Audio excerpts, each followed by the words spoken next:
Ating basehan ng ating message ngayon ay may kita sa Proverbs 3, 5 hanggang 6. Nais ko po, sabay-sabay po tayong bumasa. Buong puso at ansusan, at huwag kang mananangan sa sariling kalungan. Sa lahat ng iyong gawain, siya ay alalahanin, upang ika'y patnubayan sa iyong matatakot. Hallelujah. Sabi dito, lahat tayo mga kapatid ay dumaraan yung season sa ating buhay na para bang minsan ay hindi malinaw o hindi natin alam kung ano yung mga susunod na mangyayari. Matulad ng mga nangyari sa ating mga buhay, meron tayong mga desire o meron tayong mga kagustuhan na di natin alam na tayo lang pala yung may gusto at may plano nun.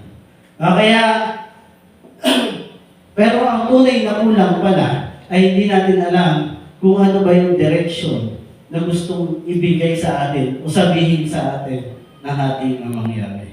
Kaya hindi lahat ng pinto na nagbubukas ay para sa atin o galing kayo mangyari.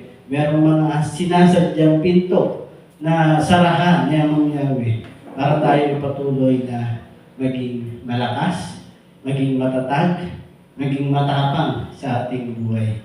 Kaya napaka-bless natin dahil bagaman may mga bintong nagsasara sa ating buhay, pero yung isip na binibigay sa atin ng mangyari ay hindi para tayo ay malungkot o magpakalugmo, kundi nalalaman natin na ito ay isang way niya bayawi kung paano tayo lalabas. Kaya sabi dito, at hindi lahat ng delay ay tinatanggihan na tayo na mangyari. Minsan, yung delay sa ating buhay, yun yung paghahanda sa atin para tayo ay maging mas better pa sa bibigay sa atin yung mangyari. Hallelujah!